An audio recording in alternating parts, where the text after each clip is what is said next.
다음부 친구들 한 주간 잘 지냈나요? 어느덧 우리 광복절이 지나고 그 다음 주 주일이 되었어요. 이제 성경학교도 이제 얼마 남지 않았는데요. 우리 성경학교에 밀린 영상들이 있다면 우리 함께 보면서 모션으로 함께 해보도록 하기로 해요. 그러면 오늘 예배 시작하도록 하겠습니다. 우리 같이 예배 시작하겠습니다. 우리 함께 사도신경으로 예배 시작하도록 하겠습니다. 나는 하나님이 세상을 만드신 것을 믿습니다. 나는 예수님께서 나의 죄 때문에 십자가에서 죽으시고 3일 만에 살아나신 것과 다시 오실 것을 믿습니다. 나는 성령님이 날마다 도와주실 것을 믿습니다. 하나님 사랑해요. 아멘.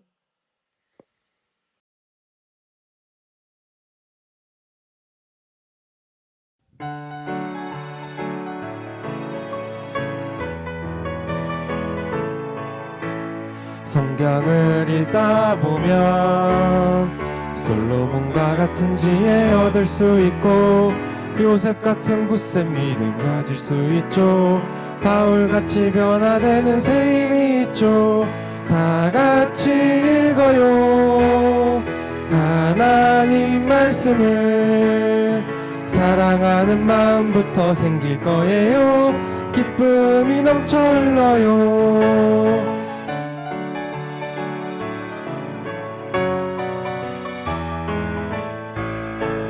성경을 읽다 보면 솔로몬과 같은 지혜 얻을 수 있고 요셉 같은 굳센 믿음 가질 수 있죠. 바울같이 변화되는 새 힘이 있죠.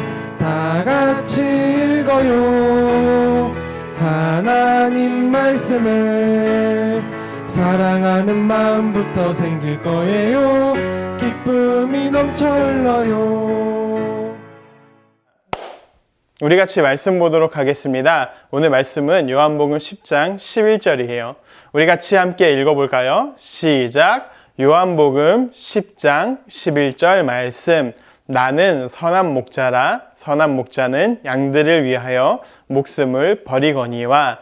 요한복음 10장 11절 말씀. 아멘. 오늘도 비디오가 준비되어 있습니다. 우리 함께 외쳐볼까요? 비디오 큐! 오늘 말씀의 제목은 진짜 vs 가짜입니다. 여러분, 오늘은 우리가 퀴즈로 한번 시작해 볼까요? 여러분, 진짜와 가짜를 구분하는 게 아주 힘들 정도로 정교하게 만들어진 음식이나 모양들이 있어요. 여러분, 누가 진짜일까요? 진짜인지 구분하는 방법이 있는데요. 그 방법은 계속 기다려 보는 거예요. 계속 기다리면 진짜인 사람은 움직이게 되거든요. 그런데 우리가 딱 보기에 누가 진짜지? 라고 할 만큼 요즘은 진짜와 가짜를 구분하는 게 너무 어려워졌어요. 예수님 시대에도 이렇게 진짜와 가짜들이 모두 있었어요. 여기서는 예수님의 모습을 닮은 게 아니라 예수님이 자신이 하나님의 아들이라고 이야기했기 때문에 하나님의 아들이라고 이야기를 하는 사람들이 많이 있었어요. 그런데 하나님의 아들은 예수님 한 분뿐이었거든요. 사람들이 예수님이 하나님의 아들이라고 하고 기적을 보이니까 사람들이 많이 따라다녔던 거예요. 이를 본 사람들은 하나님의 아들이라고 하면 사람들이 많이 따르는구나 하고 너도 나도 할 것 없이 모두 하나님의 아들이라고 했어요. 그래서 많은 사람들이 그 사람들을 쫓아다니기도 했어요. 그런데 예수님은 그것이 진실이 아니라고 이야기를 했답니다. 그래서 예수님은 이런 비유를 했어요. 오늘 주인공은 누구일까요? 예수님 아니에요. 오늘은 양인데요.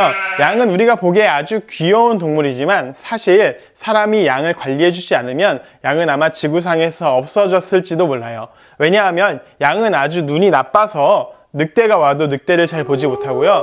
털이 너무 많이 자라서요. 더워서 죽기도 해요. 아주 약한 동물이에요. 그래서 양을 지키기 위해서는 늘 목자가 필요했어요. 양이 더우면 시원하게도 해줘야 되고 양이 추우면 따뜻하게도 해줘야 되고 좋은 곳에 다니면서 좋은 풀도 먹여야 해요. 그래서 양들은 늘 목자를 따라다녔어요. 목자의 소리를 알고 목자가 부르면 오고 목자가 밥을 먹으라고 하면 밥을 먹었어요. 양들은 늘 목자가 지켜주기 때문에 늑대가 와도 걱정이 없었던 거예요. 이런 이야기를 예수님께서 하셨어요. 그리고 예수님께서 이렇게 결정적인 이야기를 하셨는데요. 진짜와 가짜 목자를 어떻게 구분할 수 있을까요? 이거는 위기 상황이 닥치면 알 수 있는 거예요. 우리가 볼까요? 저 멀리서 늑대가 한 마리 오네요. 양들이 아주 많이 있어요.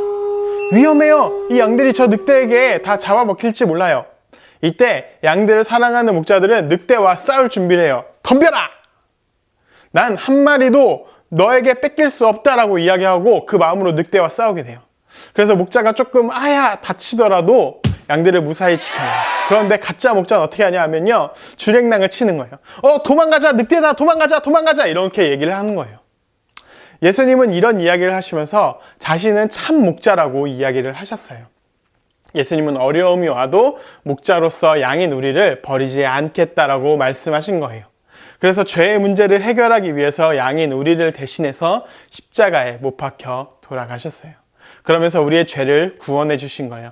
마치 늑대가 양을 잡으러 오는데 목자가 늑대를 막고 늑대를 내쫓고 대신 목자가 다친 모습인 거예요. 사탄이 우리를 죄로 인해서 잡으러 오는데 예수님께서 사탄과 싸우시고 십자가에 죽으시고 부활하심을 통해서 우리를 구원해 주신 거예요. 예수님은 저뿐만 아니라 여러분들 모두에게도 양이라고 말씀하셨어요. 그래서 우리가 양이기 때문에 예수님께서 늘 우리를 지켜주시겠다라고 말씀하셨습니다. 대신 우리는 예수님의 말씀에 잘 귀 기울여 듣고 예수님이 하시는 말씀을 잘 따라하는 그런 모습을 보여야 해요. 우리 친구들 모두 우리의 목자 되신 예수님의 말씀을 따라 이번 한 주간은 함께 성경을 읽고 예수님의 이야기를 함께 들어보는 이 시간이 되었으면 좋겠습니다. 기도하겠습니다. 사랑의 하나님 감사합니다. 하나님, 우리가 오늘은 목자에 대해서 또 양에 대해서 배웠습니다. 우리 양과 목자 대신 또 목자이신 예수님을 따라서 양의 우리들이 하나님의 말씀을 잘 따라갈 수 있도록 주님 우리를 붙잡아 주시옵소서. 언제나 양은 목자를 따르고 목자는 양을 지킨다라고 했습니다. 우리의 삶을 지켜주시고 우리와 함께하여 주시옵소서. 이번 한 주도 주께서 우리의 삶을 지켜주실 것을 믿으며 우리를 사랑하시는 구주 예수 그리스도의 이름으로 기도합니다. 아멘. 2020년 8월 16일 광고하겠습니다. 오늘 공과는 훈련 9과 선한 목자입니다. 부모님들께서는 함께 설교를 보신 후에 자녀들과 함께 공과를 진행해 주시면 좋겠습니다. 아울러 여름성경학교가 진행 중입니다. 함께 동영상을 보시고 아이들과 함께 모션을 따라해 주시고 또 함께 옷을 입고 함께 사진도 찍으시면 좋을 것 같습니다. 그럼 한 주간 또 하나님의 은혜가 가정 가운데 가득하시기를 소망합니다.